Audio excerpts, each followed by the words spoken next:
Vamos a empezar nuestra cátedra de esta noche.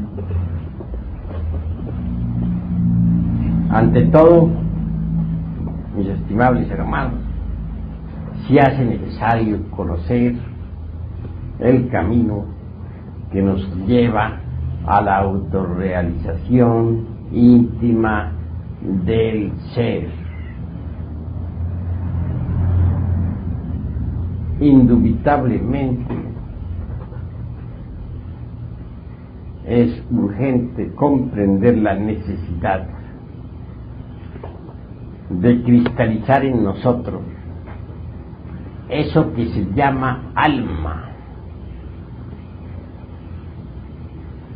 Jesús, el Cristo, dijo: en paciencia poseeréis vuestras almas.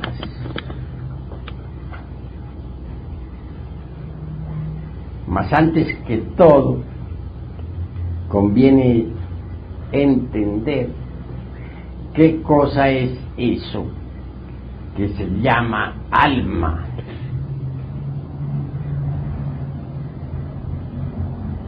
Ciertamente, he de decirles que el alma es un conjunto de leyes, principios, virtudes, poderes, etc.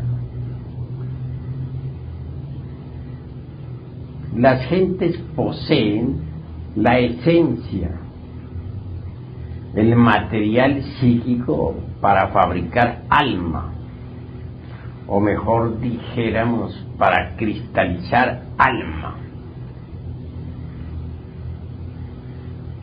Mas no poseen todavía el alma.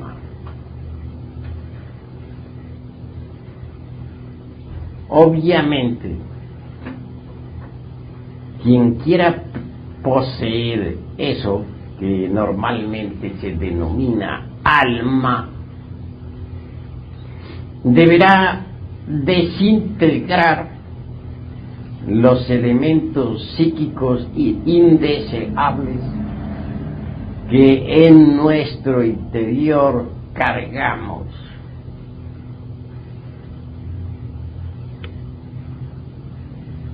Ira, codicia, lujuria, envidia, orgullo, pereza, gula, etc.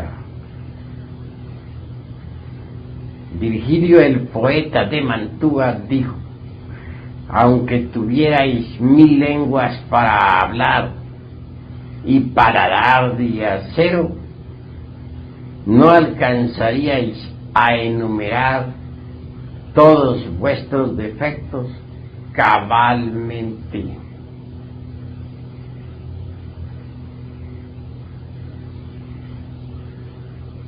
Obviamente, estos últimos se denominan en el Tíbet agregados psíquicos.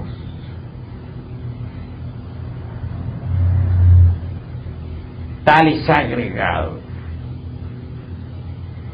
se parecen mucho a los elementarios de que hablan las diversas organizaciones de tipo ocultista. Son la viva personificación de nuestros errores. Se dice que Jesús de Nazaret arrojó del cuerpo de María Magdalena 7 demonios. Indubitablemente, estos representan a los 7 defectos capitales y se multiplican incesantemente. Tal afirmación del crístico evangelio quiere decir que el Cristo íntimo arrojó de María Magdalena los diversos agregados psíquicos inhumanos que ella poseía.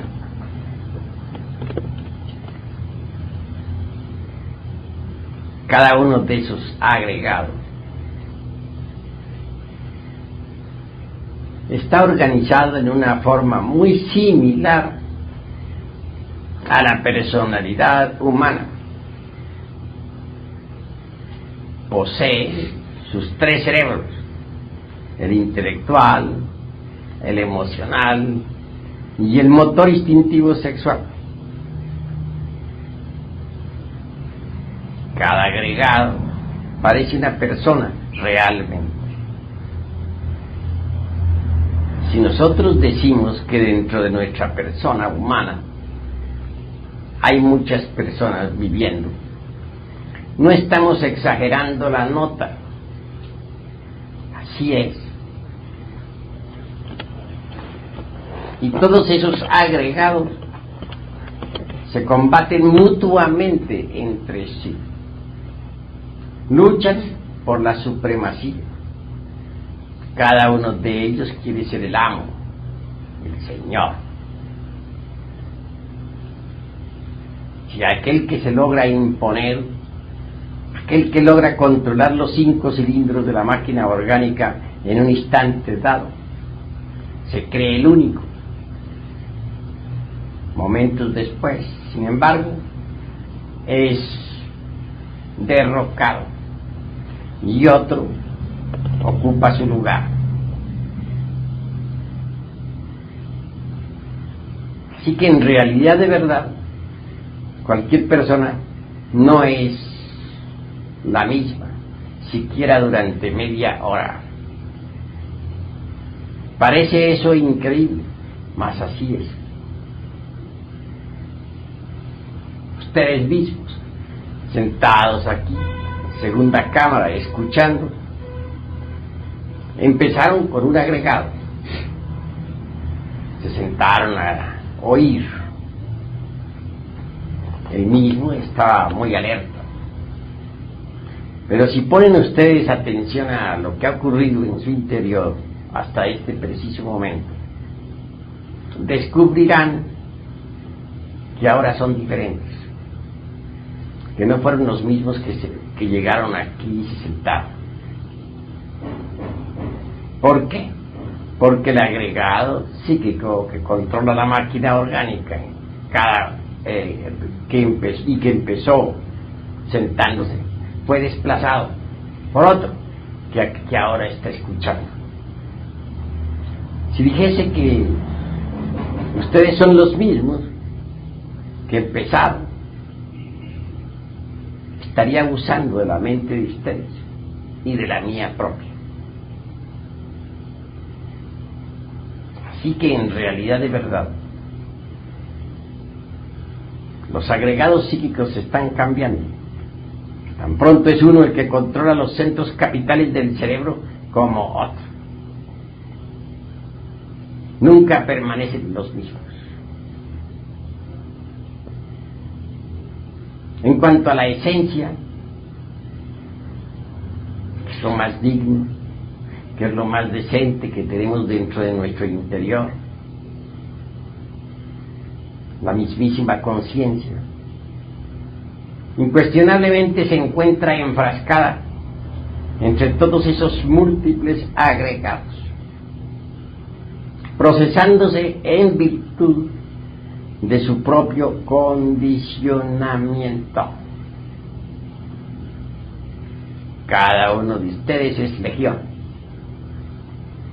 Recordemos lo que el Maestro Jesús preguntó al poseso del Evangelio bíblico: ¿cuál es tu nombre? Y el poseído contestó: mi nombre es Legión. ¿Cuál es el nombre de cada uno de los aquí presentes? Legión. No tienen ustedes una verdadera individualidad. No la han logrado. La conciencia en cada uno de ustedes duerme terriblemente. ¿Por qué? Porque se procesa en virtud de su propio embotellamiento.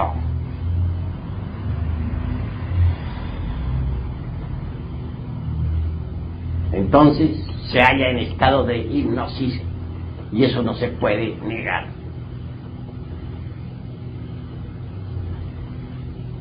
Y en cuanto al alma en sí misma, ¿han logrado acaso cristalizarla? Si dijera que no tienen ustedes un alma inmortal,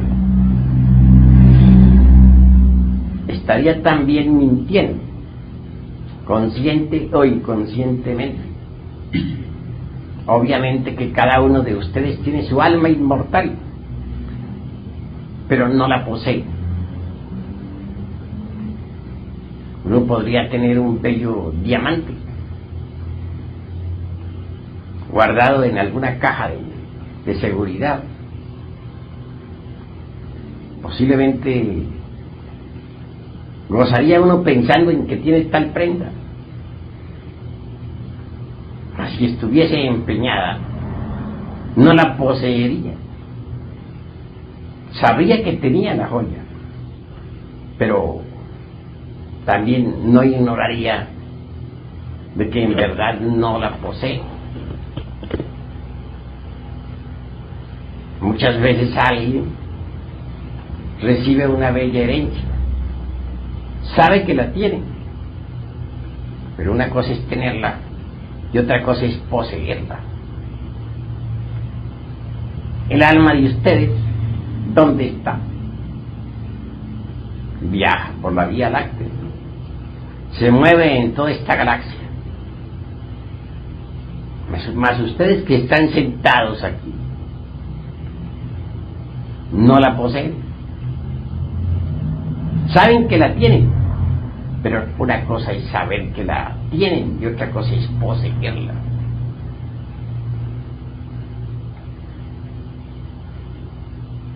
Así que vale la pena poseerla. Mas ¿cómo llegaría uno a poseer su alma? Pues desintegrando definitivamente los agregados psíquicos, porque el alma y los agregados son incompatibles.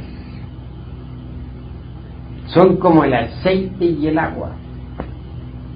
No pueden mezclarse.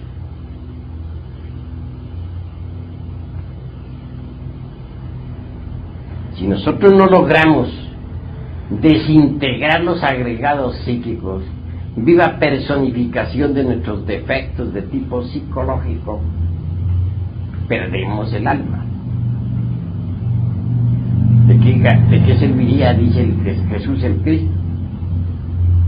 Si un hombre adquiere todos los tesoros del mundo, pero pierde su alma, de nada le sirve eso. ¿Es posible perder su alma? Sí, es posible. Quien ingresa a los mundos infiernos pierde su alma. Eso es obvio. Triste es perder ese tesoro. ¿Habría alguna forma como para no perderlo? Sí, repito, cristalizándola en sí mismo, aquí y ahora. Cuando uno quebranta completamente y desintegra el agregado psíquico de la lujuria, o los agregados, porque son muchos, cristaliza en la esencia que cargamos dentro, esa virtud preciosa del alma, conocida como castidad. Cuando uno logra destruir, aniquilar el agregado psíquico del odio, cristaliza entonces en uno la preciosa virtud del amor. Cuando uno consigue reducir a polvareda cósmica el agregado psíquico del egoísmo, cristaliza entonces en uno la virtud preciosa del altruismo o del cristocentrismo. Cuando uno consigue aniquilar el agregado psíquico del orgullo, entonces cristaliza en uno la virtud inefable de la humildad. Llegar a esta parte de nuestra plática, he de decir que lamentablemente muchos textos de tipo ocultista, esoterista, etcétera, lo llevan a uno al orgullo místico, y eso es grave.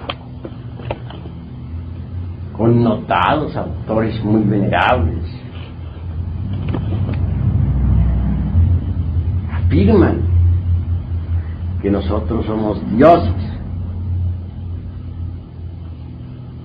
que cada uno de nosotros es un dios. Obviamente, esta declaración viene a fortificar en nosotros el orgullo místico, que causa mucho daño en la senda de la autorrealización, porque uno engreído, convencido de que sí es un Dios, puede transformarse en un mitómano.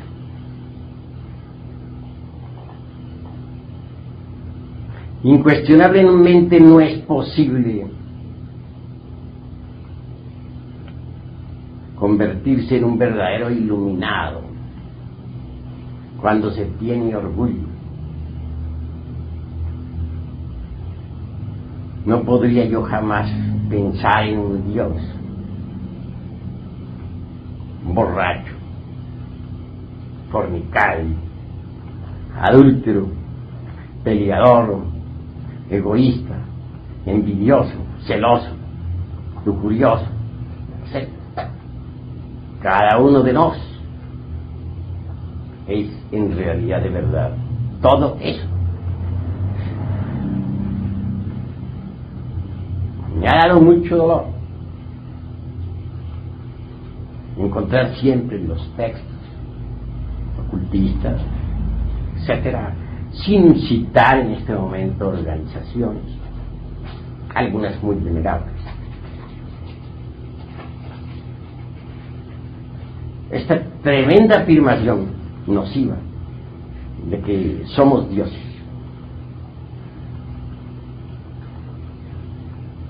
Es mejor ser serios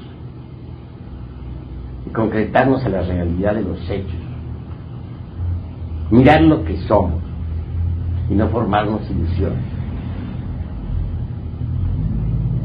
Comemos, bebemos, fornicamos, adulteramos, odiamos, criticamos, somos celosos, etc. ¿Creen ustedes acaso en un Dios así? Es mejor decir, somos viles gusanos del lodo de la tierra, y estar convencidos de que lo somos. Si queremos convencernos, bastaría que fuéramos sinceros consigo mismos.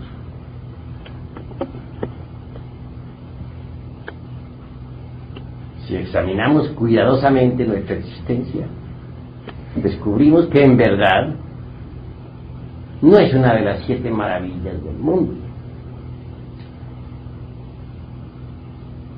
Este examen que hagamos sobre nosotros mismos y sobre nuestra propia vida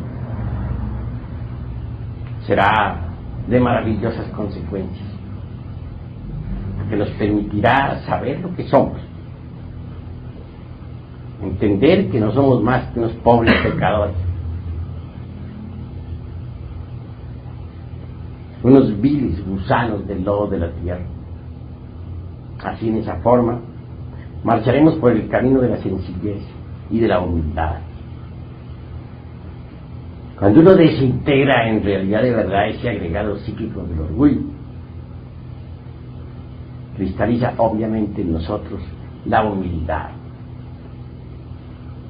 que es la virtud más preciosa. Téngase en cuenta de que no solamente existe el orgullo basado en las posiciones sociales, en el capital, en el linaje de familia, etc. Hay un orgullo mucho peor y más nocivo que todas esas formas que acabo de citar, y es el orgullo místico, el creernos santos, sabios, el sentirnos dioses, creer o el suponer que nadie es más grande que nosotros, que somos grandes iniciados, etcétera, etcétera, etcétera. Esto es grave, porque en realidad de verdad el orgullo nunca permitirá que tengamos correctas relaciones con las partes más elevadas del ser. Cuando uno no puede relacionarse correctamente con las partes más elevadas del ser, tampoco puede gozar de la iluminación. Tendrá que vivir atenido a libros, a leer, a escuchar a los conferencistas, mas nunca tendrá la experiencia mística de lo real. Así que primero que todo, se hace urgente que al entrar en estos estudios logremos eliminar de sí mismos el orgullo místico, que es el más peligroso.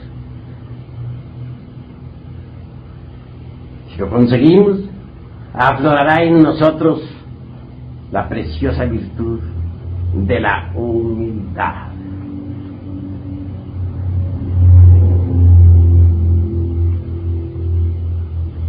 Cada vez que nosotros eliminamos un agregado psíquico, cristaliza una virtud, un poder, una ley, una facultad, un don, etc.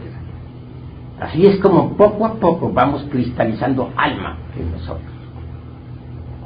Esa alma que normalmente vive por allá en la Vía Láctea, viajando, irá cristalizando lentamente en nosotros.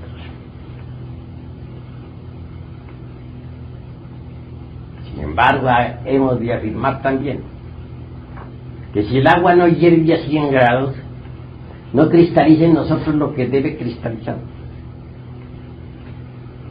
y no se desintegra lo que debe desintegrarse. Con esto de que el agua debe hervir a 100 grados, estoy hablando en forma parabólica. Quiero decir que necesitamos pasar por grandes crisis emocionales para desintegrar cada defecto de tipo psicológico. Ser el caso de una hermana gnóstica que está trabajando en forma terrible sobre sí misma, con peligro hasta de enfermarse su corazón. Es hermana en tremendos y supremos autoarrepentimientos, y llora diariamente, gime, sufre. Nunca se ha creído más que nadie, y sin embargo es un bodhisattva caído, el bodhisattva de un ángel.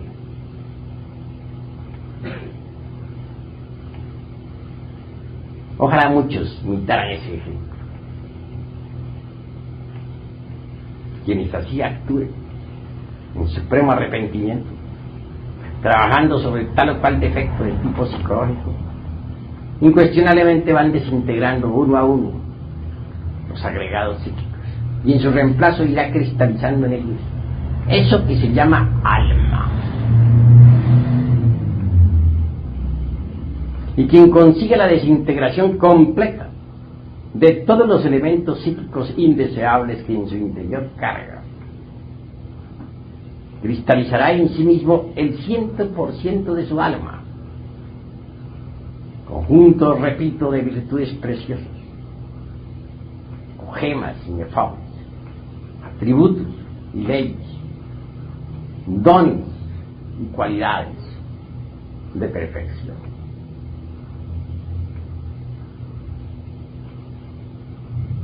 Hasta el mismo cuerpo físico debe transformarse en alma.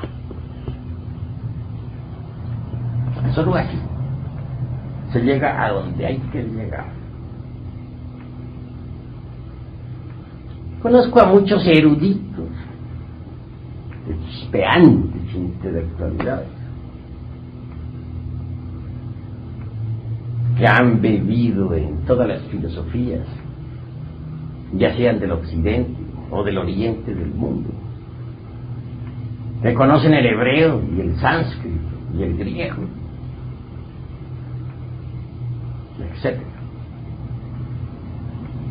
Mas sufren lo indecible, no gozan de la iluminación, porque no han fabricado ellos todavía al Bodhisattva. Esta palabra podrá sonarles a ustedes un poco extraña. Se trata de un término oriental, de Japón, China, India, Nepal, donde naciera antes Gautama y Buda Sakyamuni. Se denominaba Bodhisattva al alma cristalizada en un hombre o en una mujer, claro está. Es maravilloso ver cómo todos esos diversos elementos espirituales, virtudes y poderes, hay un poquito de agua, tomarlo, virtudes y poderes, va cristalizando lentamente en la esencia, conforme esta se va liberando. Por algo dijimos que la esencia es el material para cristalizar alma. El término fabricar no nos parece muy correcto. Lo encontramos en verdad muy pesado, grotesco. Sin embargo, muchos autores usan ese término. Permítaseme la libertad de disentir con el mismo. Prefiero decir cristalizar, puesto que el alma no es algo que deba fabricarse. Ella existe.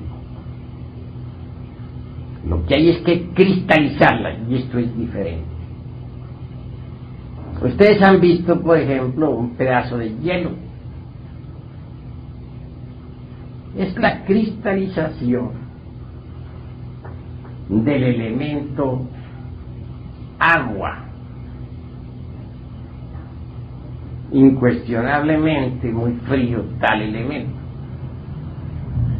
Toma forma y se convierte en hielo.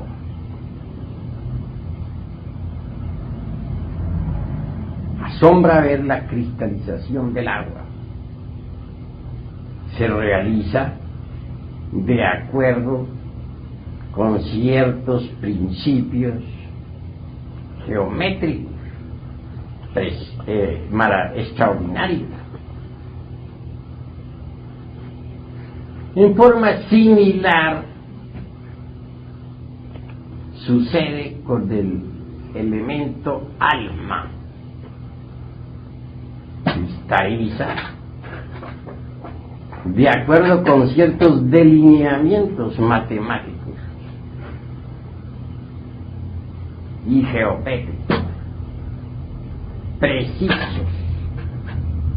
indiscutibles. Hasta el mismo cuerpo este que tenemos de carne y hueso debe transformarse en alma.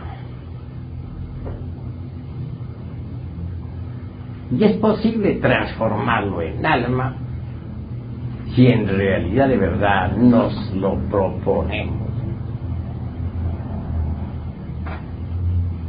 Tenemos nosotros un cuerpo de carne y hueso. Este cuerpo físico está formado por órganos. Los órganos por células. Las células por moléculas, etc. No hay duda de que ha habido un principio directriz inteligente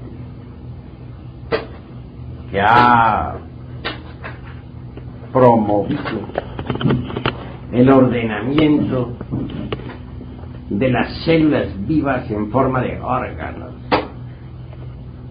A mí me da francamente risa células inconscientes ordenándose así, dormidas, en forma de órganos. Qué absurdo es eso. Células dormidas, inconscientes, ciegas, como dice Haeckel, organizándose en forma de órganos. Eso no le cabría en la mente a nadie.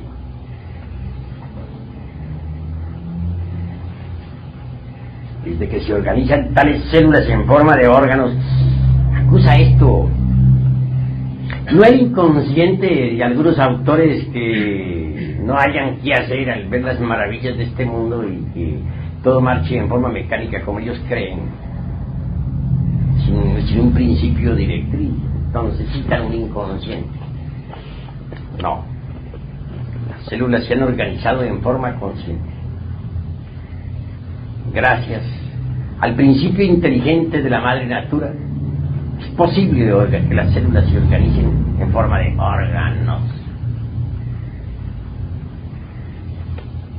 Pero si descomponemos un átomo cualquiera, sea del hígado, de los riñones o del páncreas, liberamos energía.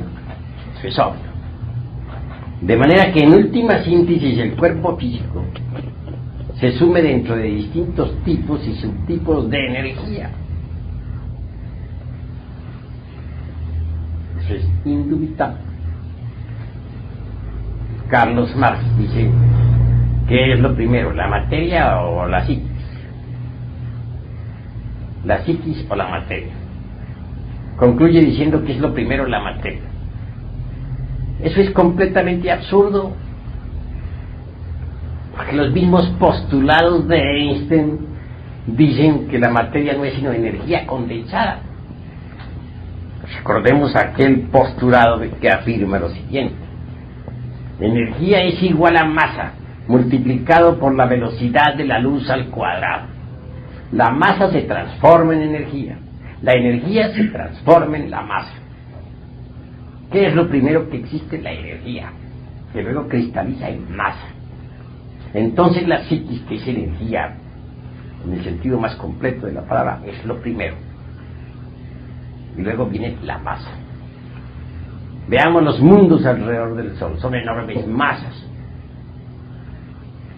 con cada uno con un peso definido, un volumen exacto. Sin embargo, giran alrededor del Sol movidos por la energía solar. Si no fuera por la energía solar, esos mundos quedarían dislocados en el espacio. Rodarían eternamente hasta chocar con algún cometa o con otros mundos. Sería la anarquía, el desorden, el conflicto. pero los mundos marchan en forma organizada. ¿Quién los mantiene alrededor del Sol con exactitud?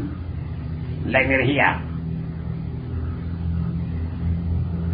Ella es la energía centrípeta la que los atrae. Es la energía centrífuga la que los aleja. Es la energía que los hace rotar. Es la energía la que los pone, los hace girar alrededor del astro rey. Entonces, ¿qué es lo primero? ¿La energía o la materia? Obviamente la energía, porque la misma materia no existiría si no existiera la energía. Para que la materia exista se necesita condensar la energía universal y pasa a existir la materia. Puesto que la materia es energía condensada.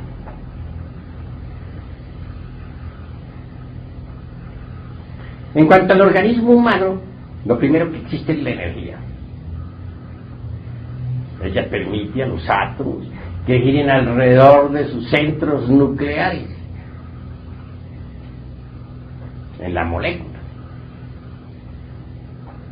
Ella permite que se realicen todas las funciones orgánicas, no solamente las funciones meramente reproductivas o químicas, sino también las funciones relacionadas con las calorías, las percepciones, etc. Aún más aquellas funciones que se relacionan con la imaginación y la voluntad. ¿No sería posible concebir un cuerpo orgánico desprovisto de energía? ¿Cómo se realizarían los fenómenos catalíticos si no existiera la energía? Así que la energía es lo primero y la materia lo segundo.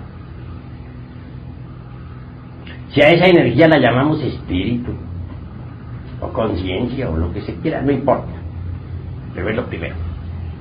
El nombre no viene al caso. La realidad es que la energía es anterior a la materia.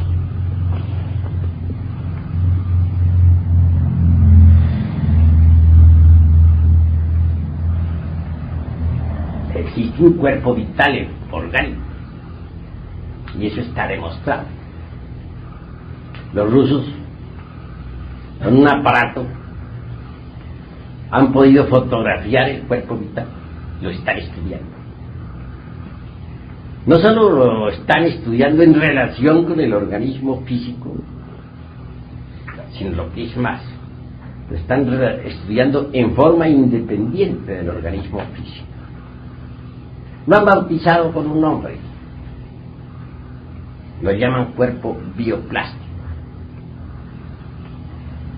Resultado, el materialismo dialéctico en la Rusia soviética ha quedado arrumado por ahí, en un rincón.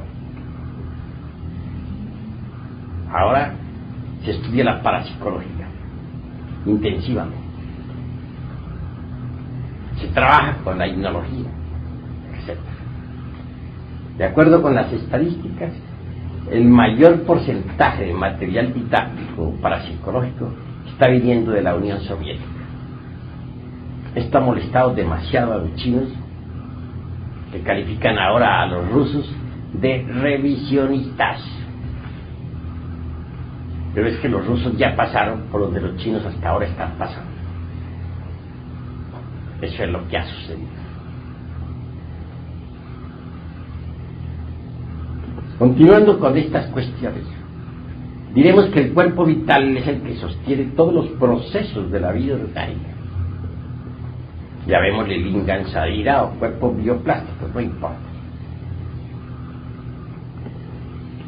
A medida que nosotros vayamos desintegrando los agregados psíquicos inhumanos, a medida que vayamos cristalizando alma, una parte del cuerpo vital, la más elevada, se desprenderá de la parte inferior del mismo y se integrará completamente con la esencia y las virtudes que en la esencia hayan cristalizado. El cuerpo vital tiene 4 clases de éter.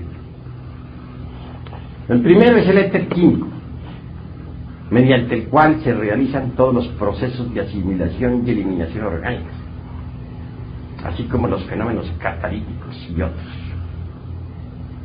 El segundo es el éter de vida, mediante el cual es posible la reproducción y gestación de los seres vivientes.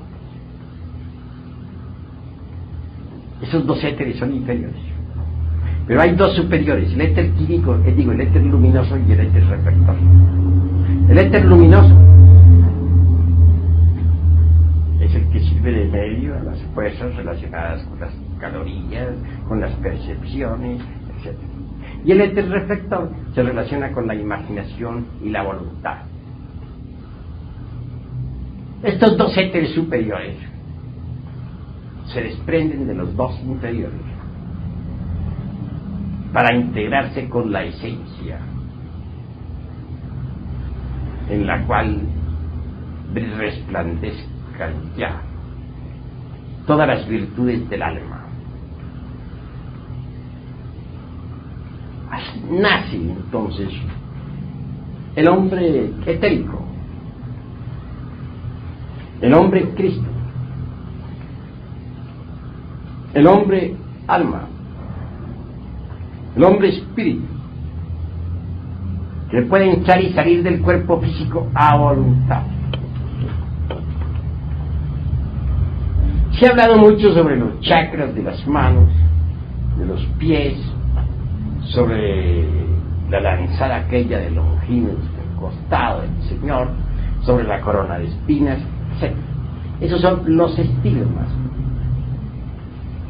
En Gautama el Buda aparece en esos estigmas, en sus manos y en sus pies. Son vórtices de fuerza magnética establecidos en el cuerpo vital. Se desarrollan completamente cuando los 2 éteres se desprenden de los 2 inferiores. Y esos 2 éteres, organizados en la forma del hombre celestial, integrados con la esencia enriquecida por las virtudes del alma, forman el hombre etérico. El hombre cristificado de la 5ª ronda. Obviamente estamos en la 4ª ronda. La primera estuvo en el mundo de la mente, la segunda estuvo en el mundo astral, la tercera en el mundo etérico, la 4ª en el mundo físico, la 5ª volverá a estar en el mundo etérico. Entonces la vida se desenvolverá en el mundo etérico y habrán hombres cristificados en aquella época como los hay ahora, y el hombre cristificado será así como se los estoy pintando. Tendrá un cuerpo etérico cristificado. Tal cuerpo reemplazará al físico. Tal cuerpo será el vehículo de una esencia enriquecida con las virtudes del alma. Ese hombre espíritu de la 5ª ronda será el hombre Cristo.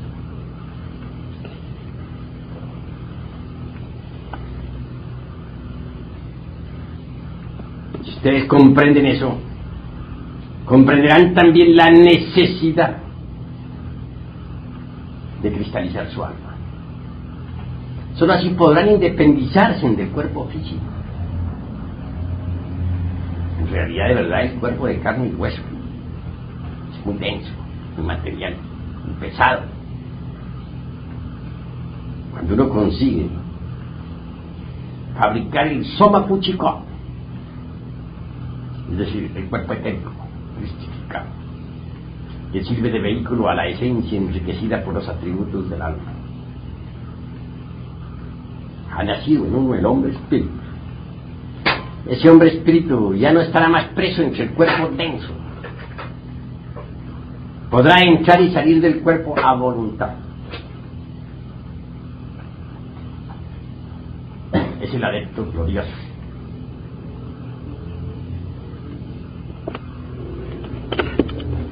En la vida ha habido algunos hombres que lo han logrado. No está de más citar a un Francisco de Asís. Recordemos también a Antonio de Padua, místicos cristianos que han servido de ejemplo y servirán de ejemplo a las gentes del mañana.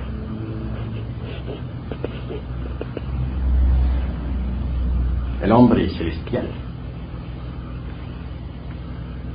realmente ya no es un prisionero dentro de ese calabozo de la materia física. Es libre para salir de ese cuerpo cuando quiera, para viajar con ese cuerpo a través del inalterable infinito,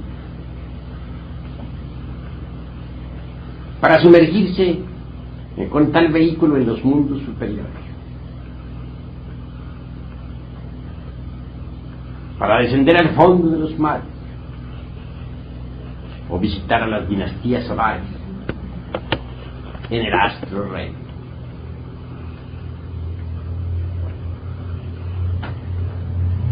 Pero ¿cómo se lograría eso si no elimináramos previamente los agregados psíquicos? Obviamente sería imposible. Si queremos convertirnos en verdaderos hombres celestiales, necesitamos erradicar de nosotros todos esos elementos psíquicos indeseables que en nuestro interior cargamos. Así que el bodhisattva de que nos hablan los orientales es el hombre técnico, el hombre que ha cristalizado su alma en sí mismo, que la posee, el verdadero Señor, aquel que posea al bodhisattva dentro de sí mismo. Podrá sumergirse en el fondo de los océanos sin recibir daño alguno y visitar los templos de la serpiente. En el oriente hay una planta que llaman santana, que cura cualquier herida por grave que ésta sea. Así son las heridas del alma. Solo el bodhisattva puede sanar tales heridas.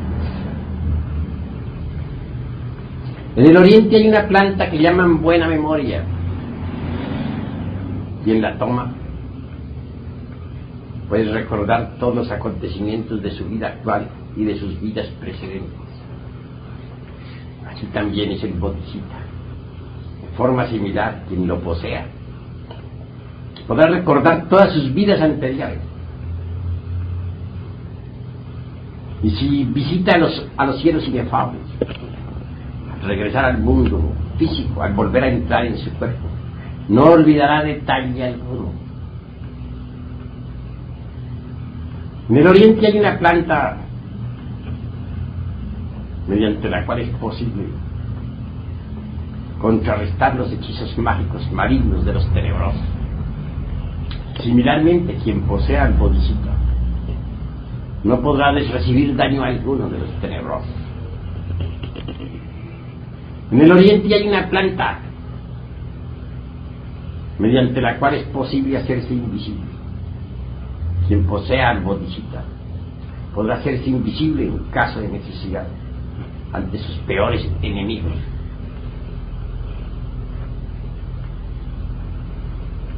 Así como un pescador hábil puede lanzarse en el fondo de los mares, entre los tiburones, y defenderse sin recibir daño, así también es el bodhisattva.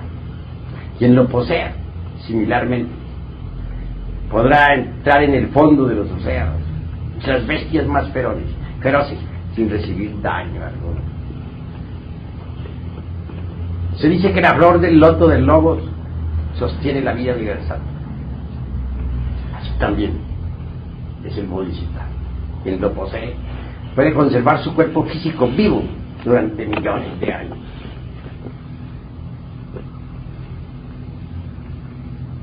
Son muchos los que me escriben a mí, quejándose de que no saben salir del cuerpo astral, de que no recuerdan nada de lo que les sucede fuera del cuerpo físico, de que no tienen iluminación, etc. Pero ¿cómo puede tener iluminación el que no posea al Bodhisattva? Solo teniendo el Bodhisattva se posee la iluminación. Quien no posea al Bodhisattva no gozará nunca de la dicha de la iluminación. La iluminación no es algo que se nos da de regalado, no, mis queridos amigos. Cuesta, y muy caro. La iluminación solo se explica mediante el Dharmakku. ¿Qué es el Dharmakku?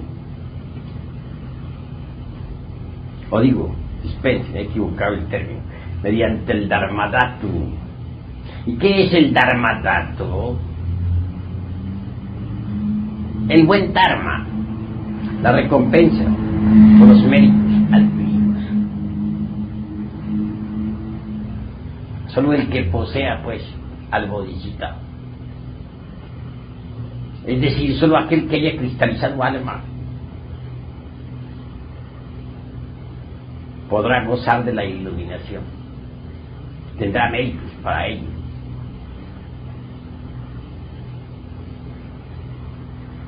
La iluminación se explica con el Dharmadhatu, es decir, con el Dharma universal, con la recompensa por nuestras buenas acciones. Nadie podría gozar de la iluminación si no posee al Bodhisattva.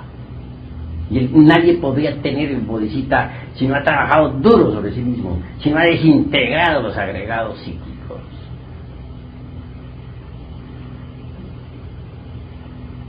Así que, mis queridos amigos, necesitamos trabajar sobre sí mismos si es que queremos la cristificación, si es que queremos poseer eso que se llama alma. En paciencia poseeréis vuestras almas.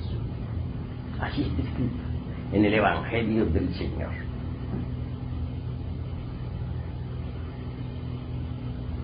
Obviamente se necesita ayuda didáctica para poder aniquilar los agregados psíquicos.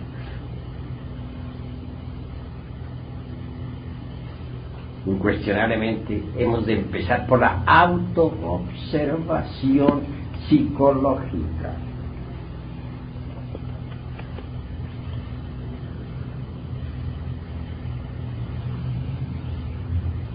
Cuando uno admite que tiene una psicología individual, particular, propia, dijéramos, es claro que se propone autoobservarse. ¿Qué es en relación con nuestras amistades? La calle, o en el templo, o en la casa, o en el trabajo, o en el campo, etcétera, etcétera, etcétera, donde nuestros defectos psicológicos escondidos afloran. Si nosotros nos autoobservamos en forma continua, podremos verlos. Defecto descubierto debe ser abierto con el bisturí de la autocrítica para ver qué es lo que tiene de verdad. En vez de estar nosotros criticando vidas ajenas, tenemos que autocriticarnos. Cuando hemos hallado algún defecto en sí mismos, debemos analizarlo cuidadosamente, abrirlo, repito, con el bisturí de la autocrítica. Esto es posible a base de la autorreflexión evidente del ser, en meditación de fondo. Y una vez comprendido íntegramente el defecto en cuestión, entonces debemos desintegrarlo atómicamente. La mente por sí sola no puede alterar radicalmente ningún defecto. Puede pasarlo de un nivel a otro del entendimiento, esconderlo de sí misma o de los demás, justificarlo o condenarlo, buscarle evasivas, etcétera, mas nunca alterarlo radicalmente. Se necesita de un poder que sea superior a la mente. Afortunadamente ese poder existe, se halla latente en las honduras de nuestro ser. Quiero referirme ahora en forma enfática a la serpiente ígnea de nuestros mágicos poderes: Isis, Adonía, Rea, Cibeles, Tonantzin, o la casta Diana o Maraj, no importa su nombre. Existe, sí, no fuera de nosotros mismos, no, dentro. Obviamente tal poder flamígero es una variante de nuestro propio ser, pero derivado. Si nosotros en la meditación de fondo pedimos auxilio a Devi Kundalini Chakti, la mística serpiente de los grandes misterios, lograremos ser asistidos. Ella puede pulverizar cualquier agregado psíquico, si este ha sido previamente comprendido en todos los niveles de la mente. Y una vez aniquilado, surgirá en reemplazo alguna virtud del alma, alguna característica nueva, alguna ley, algún don especial, alguna cualidad.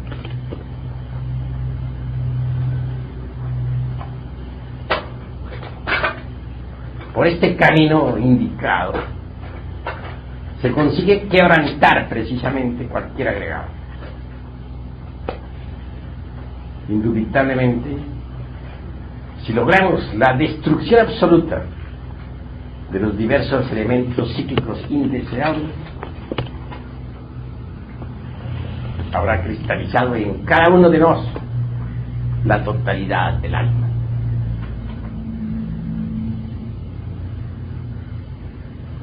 Esto indicaría que la esencia enriquecida con todos los atributos anímicos podría a su vez vestirse con el soma púchico,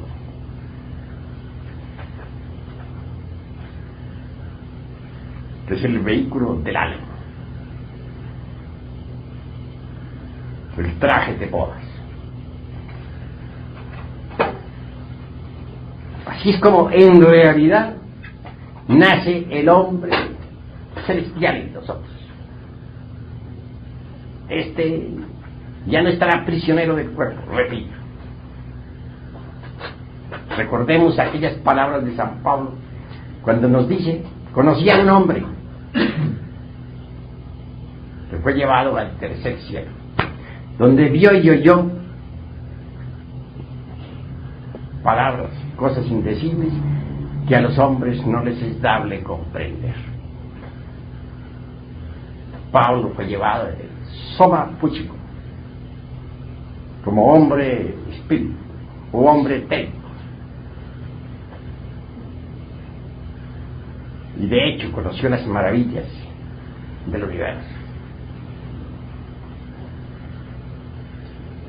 Así que, mis queridos amigos, esta noche los he invitado a ustedes cordialmente a cristalizar en cada uno eso que se llama alma. Hasta aquí mis palabras. Hasta aquí la presente plática. Sin embargo, doy la oportunidad para que los que quieran preguntar algo en relación con el tema, pregunten. Eso sí, sin salirse del tema. Maestro, nos hace el favor de hacernos una aclaración con relación a lo que es la muerte de momento en momento. En el momento en que uno anda en la calle, por ejemplo, con la necesidad de pedir la muerte de un yo, ¿tendrá que ponerse a meditar en la calle o cuál es el sistema? Bueno, la calle no es precisamente una de las 7 maravillas del mundo, como para poder uno entregarse a la meditación. Pero sí puede tomar nota del defecto psicológico que en la calle le ha asediado, ya en casa, o por la noche a tiempo de acostarse, entregarse a la meditación. Bastará relajar el cuerpo físico en su cama, acostado, boca arriba, respirando rítmicamente, imitando más bien la respiración de los niños recién nacidos. Y entonces, sumergido así en concentración perfecta y meditación de fondo, reconstruirá la escena donde aquel defecto surgió. Analizará el defecto cuidadosamente, sinceramente, sin escapatorias, sin justificaciones de ninguna especie. Y una vez que lo haya comprendido, entonces se entregará a la oración. No olviden ustedes aquella frase latina que dice lo siguiente: bene orace, bene et bene laborace. Repito, bene orace et bene laborace. Es decir, el que bien ora, bien trabaja. Orar es trabajar. Sumergido en profunda oración, pedirá a Devi Kundalini Chakti, la divina madre particular, individual de cada uno de nosotros, porque cada uno tiene la suya propia, que desintegre aquel agregado que ya comprendió en todos los niveles de la mente. Y debe proseguir con una serie de sucesivos trabajos hasta que el agregado psíquico en cuestión desaparezca. Ese es el camino obvio a seguir. ¿Alguna otra pregunta? Maestro, por ejemplo, un ego suele presentarse de distintas formas en los distintos centros. Entonces este ego se le debe pedir a la Divina Madre que destruya el ego como uno solo, o son varias subdivisiones de un mismo ego, porque siempre se presenta en el mundo, en la mente de una manera, en el centro emocional de otra. Duda de que cualquier elemento psíquico indeseable tiene 3 formas fundamentales de comportamiento, porque en el centro intelectual se expresa de esta forma, en el emocional en forma emotiva, y en el motor instintivo sexual asume otra forma, pero es el mismo. No quiero con esto decir que un defecto esté personificado en un solo agregado. Obviamente para cada defecto hay múltiples agregados, de manera que si el defecto continúa en alguna otra forma, habrá que volver a estudiarlo para volver nuevamente otra vez a suplicar a Devi Kundalini Chakti su desintegración final. Y muchas veces un defecto cuenta con una o más docenas de elementos psíquicos indeseables, pues reviste múltiples características. Pero si nosotros somos pacientes en el trabajo, si no abandonamos la lucha, si mantenemos continuidad de propósitos, poco a poco iremos desintegrando todos los elementos que personifican a tal o cual error. Digo, todos los elementos que personifican a tal o cual defecto. ¿Alguna otra pregunta? Maestro, ¿cuál es el centro que uno va a utilizar para descubrir las 49 regiones? Bueno, estás haciendo una pregunta muy difícil de contestar, porque yo quiero que aquí los presentes me respondan a su vez lo siguiente.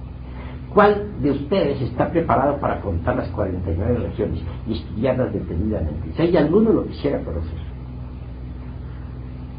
A ver, ¿cuál? Sinceramente, ¿alguno de ustedes podría conocer cada una de las 49 regiones y hablar de ellas? ¿Ya ves? Ninguno. A medida que uno vaya avanzando en el trabajo, irá descubriendo esas regiones. Antes es como querer ensillar antes de traer las bestias, o como querer ordeñar la vaca sin haberla comprado. ¿Alguna otra pregunta, hermano? Cuando uno evoluciona, el alma inmortal, ¿espera el retorno? ¿De qué le serviría a un hombre, dice Jesús el Cristo, si consiguiere todos los tesoros del mundo, pero pierde su alma? A ese más le valiera no haber nacido, o colgarse una piedra de molino al cuello y lanzarse al fondo del mar.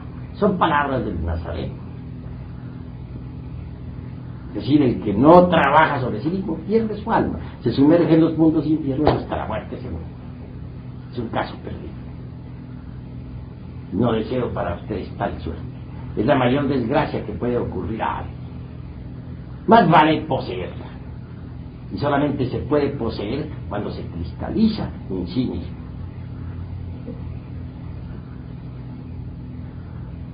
¿Alguna otra pregunta? Maestro, la mayor parte, o digamos, por donde más se manifiestan nuestros defectos es debido a las emociones negativas. ¿Nos podría usted decir alguna forma para equilibrar ese centro emocional en relación al intelectual y al motor? Pues incuestionablemente las emociones negativas son muy perjudiciales. El que es víctima de las emociones negativas se vuelve mentiroso, criminal, calumniador y perverso. Supongamos que a un hombre alguien le dice que su mujer está en relaciones amorosas con otro hombre. Entonces se deja llevar de la emoción negativa y hasta puede ir y matar a la mujer y matar al otro caballero. Digamos que la noticia fue falsa y que la pobre mujer solamente conservaba amistad con aquel señor. Tal vez habría hablado con él, que nunca pensó en tener amores ni amoríos, ni se limpiara el marido. Entonces el marido, además de asesino, es calumniador y perverso. Así pues, las emociones negativas lo vuelven a uno malvado. ¿Cómo hacer para controlar las emociones negativas? No queda más que un remedio: cultivar las emociones superiores del centro intelectual. El centro intelectual tiene la emoción superior, la parte motora superior y la inteligencia de la inteligencia. Pues cultivemos la emoción superior del centro intelectual. La música armónica, la música bella, la música feliz, la pintura, el arte, la belleza, los estudios superiores, la mística inefable, el esoterismo, la gnosis. Y así vamos poco a poco controlando las emociones inferiores. Pero eso no es todo. Necesitamos por último eliminar los agregados psíquicos del centro emocional inferior. Tenemos que descubrirlos, cómo trabajan, cómo se manifiestan, cómo ante una noticia falsa nos llenamos de emoción, hacemos a la daca, vamos al fracaso. Todos esos agregados hay que los eliminan. Tenemos un amigo en México, que es licenciado. Un buen amigo, por cierto. Desgraciadamente, alguien le trajo una noticia bastante desagradable. Le dijeron que su hermana había sido víctima pues, de un fraude. Este hombre creyó eso al pie de la letra y se llenó de grande ira. Como consecuencia o corolario está ahora en estado preagónico. Le vino una embolia cerebral. Y era un hombre muy capaz, muy inteligente. Y por cierto que está agnóstico. Desgraciadamente no había eliminado los agregados psíquicos del centro emocional. Y por cierto que la noticia era falsa. Fue víctima de una noticia falsa. Calumnió a otros, sí. Creo que sí, ya defraudado a su hermano. Resulta que ese era un hombre honrado. Y además se causó daño a sí mismo. Prácticamente se suicidó. Vea a dónde lo llevan a uno las emociones negativas. Por eso es que hay que eliminar los agregados psíquicos de las emociones negativas. Agregados psíquicos como los del temor. Agregados psíquicos como los de la ira. Agregados psíquicos como los del odio. Todo eso es de las emociones negativas. Si no consigue eliminarlo, entonces no será ya más víctima de esas emociones inferiores. Les he dicho pues lo que tengo que decirles con respecto a las emociones negativas. ¿Hay alguna otra pregunta? Maestro, en nosotros, ¿quién es realmente que nos ayuda a autoobservarnos? ¿Son los yo gnósticos que hemos formado o es el sentido de la observación conforme se va desarrollando poco a poco en nosotros? Pues la esencia misma es la que autoobserva sus procesos. Así es. Maestro, ¿podrá existir el bodhisattva existiendo dentro de nosotros todavía algunos agregados psíquicos? No es posible. ¿Ni uno solo?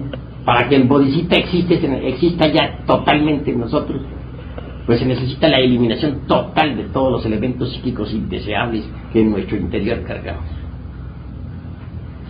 Sin embargo, quien nos está eliminando comienza pues a darle forma al bodhisattva. No podría surgir el bodhisattva de la noche a la mañana. Se va formando en nosotros poco a poco, a medida que vamos eliminando los elementos psíquicos indeseables. Pero existir cabalmente y en forma total únicamente cuando todos los elementos indeseables de la psiquis han sido aniquilados. Por eso se ha dicho en budismo ortodoxo, muy riguroso, que hay que pasar por la aniquilación budista, palabra que asusta mucho a algunos pseudoesoteristas y pseudo-ocultistas. ¿Alguna otra pregunta? Se nos ha dicho que uno cría los egos por no saber digerir las impresiones. ¿Se nos podría explicar cómo podríamos digerir las impresiones de forma positiva? Claro que cualquier impresión no digerida se convierte en ego. Si alguien viene y nos dice que, si te dice a ti, por ejemplo, que en este momento un hermano tuyo ha sido engañado, pues alguien le ha robado un dinero, te llenas de grande ira y dices, ¿y esto qué pasó? Voy a buscar ese malvado. Pero si tú digeres la impresión conscientemente, no se forma en ti ningún nuevo agregado, ni vas a buscar a nadie. Pero para digerir ese agregado, esa impresión nefasta que te ha traído, no debes olvidarte de ti mismo. Si de ti mismo te olvidas y te identificas con lo que te están contando, pues no podrás digerir la impresión.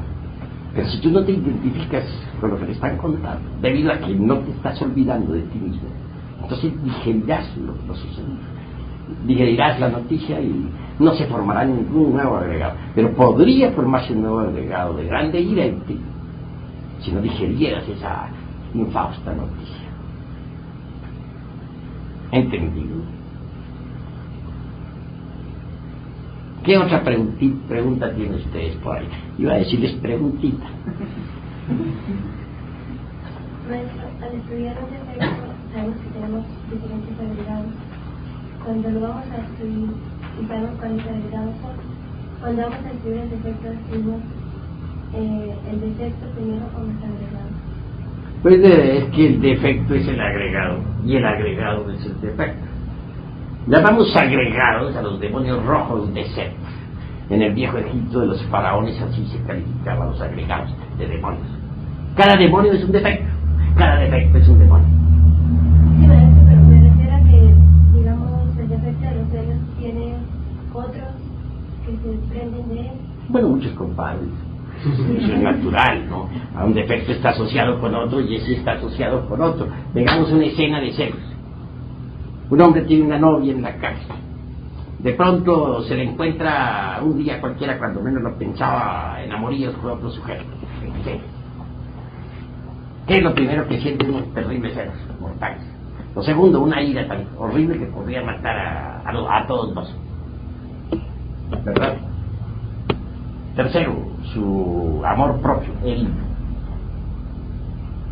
Aquí sucede que sucedió ahora hace algún tiempo en el DF. Un hijo por ahí de un amigo encontró a su novia con otro ex. Claro.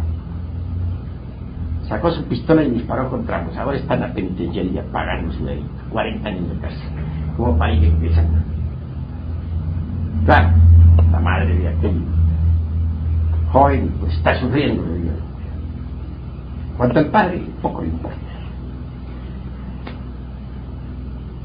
Se combinaron varios elementos. El yo de la grande ira, que cometió el homicidio, el yo de los celos, el yo del amor propio herido, y eso provocó la tragedia. Esos tres están asociados. Si ese joven quisiera desintegrar a los autores de esa escena, tendría que desintegrarlos a uno por uno, y a todos tres. De manera que cualquier defecto está asociado a otro. Eso es obvio. ¿Alguna otra pregunta?